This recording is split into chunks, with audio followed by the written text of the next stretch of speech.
darkness of the night enveloped the small town, casting long shadows on the deserted streets. It was the perfect setting for a cryptic tale to unfold. Three friends, Lily, Ryan and Sarah, were drawn to the chilling allure of an abandoned mental care hospital that had long been whispered amongst the townsfolk as old folklore. Ignoring the explicit danger and keep-out warnings plastered around the building, they embarked onward, fueled by excitement of the unknown. Armed with their courage and a camera to document their findings, the trio ventured into the dilapidated building. The heavy wooden doors creaked ominously as they pushed them open, revealing a haunting interior. The air was heavy with decay, and the stale scent of old medical equipment lingered, as if the ghosts of the past were trapped within those decaying walls. The friends cautiously made their way through the dimly moonlight-lit corridors, the echo of their footsteps reverberating eerily. Each step forward increased their trepidation, but their curiosity pushed them deeper into the heart of the abandoned hospital.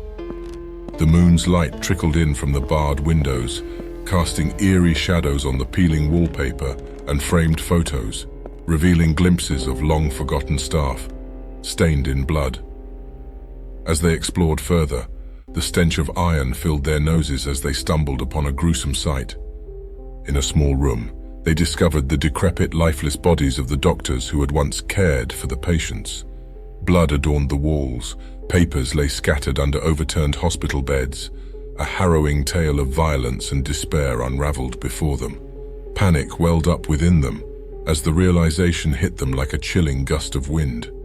The patients had risen against their oppressors, taking control of the asylum. Their torment had transformed them into vengeful creatures, minds devoid of any humanity, their sanity long lost to the depths of their anguish. With every step, the friends found evidence of the patient's malevolence, crude messages etched into the walls, warning them to turn back or meet the same fate as the doctors. They ignored their sense of flight, now fully engaged, and pressed on, hoping to capture the horrors they witnessed on film. They documented the overturned hallways, blood-stained operating rooms, and the haunting cries that seemed to echo from deep within the building. Each breath that they took was laced with fear, and their trembling hands struggled to steady the camera. Time lost its meaning as they navigated the maze of despair. Sarah's voice broke the silence. "We need to get out of here. This place is suffocating." Her words were met with solemn nods of agreement, but their escape route was nowhere to be found.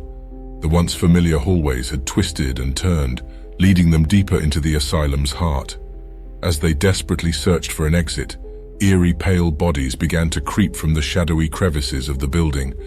The patients closed in on them, lashing out with long, bony fingers, their dark eyes filled with madness. The friends could hear their deranged cries, drawing closer with every step. Panic consumed them as they ran, fueled by sheer terror and the desperate hope of an exit. In the midst of the chaos, a sacrifice was made. Seeing no other choice and overwhelmed by the ferocity of their pursuers, Ryan perceives a crank siren alarm in an office and runs inside, allowing Lily and Sarah a chance to escape with the camera so that others may witness the horrors the hospital hoarded. In his last act of heroism, Ryan cranked the handle of the fire alarm which blared into the night, the horde of patients diverting into the office. They tore down the lackluster defense and engulfed him along with his haunting wailing. Help would hopefully hear the sirens and be on its way soon. Lily and Sarah raced through the corridors, sirens blaring, their lungs burning, their hearts pounding through their chests. The sound of their footsteps blended with the manic laughter of panting and animalistic growls coming from the patients, pushing them to the brink of insanity. They fought against the darkness, struggling to stay one step ahead of their tormentors. Finally, they stumbled upon an old wooden door leading to freedom. Relief washed over them as the light of the moon illuminated their escape. But just as they stepped into the outside world, the ground beneath their feet shifted, and they found themselves falling through the rotted wood, into the abyss. Lily and Sarah's desperate screams were swallowed by the darkness as they plummeted into the bottomless abyss. Sarah fell on top of Lily, crushing her friend with her own weight. The camera lay shattered in a million pieces around Lily's head, like a black halo. The horrors they had witnessed would remain unspoken, unheard, trapped within the crumbling walls of the mental care facility. She tried to wake Lily's lifeless body up, to no avail. Sarah quickly got up, hearing the scrambling of feet running down to meet her. Her senses began to fade as she slowly succumbed to her pain. Through her fading vision, Sarah could see shadows moving around her. They, however, dared not step over the beam of moonlight that engulfed her and Lily's still body. As Sarah's consciousness teetered on the precipice, a faint glimmer of light caught her fading gaze. The red and blue hues of police sirens danced on the periphery of her sight before she succumbed to unconsciousness. Sarah awoke to the sterile surroundings of a hospital room, the harsh white lights piercing through her fragile state. The events of the asylum were a hazy memory, a fragmented nightmare that clung to her like a shroud. She knew she had to share the truth and expose the unspeakable atrocities that had taken place within those haunted walls. But as Sarah struggled to recount her harrowing tale to the medical doctors, their eyes held a mix of skepticism and indifference.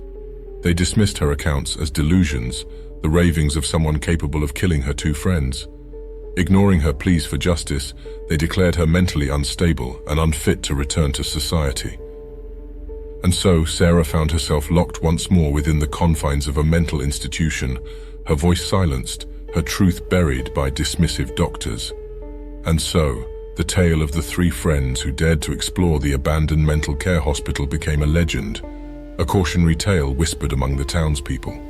The building stood as a silent sentinel, its secrets forever hidden, waiting for the brave or foolish soul to disturb its peace. Locked within the sterile walls of her new prison, Sarah spent her days reliving the horrors of the abandoned asylum, haunted by the sacrifice of her friends. The evidence they captured remained shattered in the depths of that forsaken place, a testament to the evil that lurked in the shadows. Sarah vowed to take revenge on those who took her friends.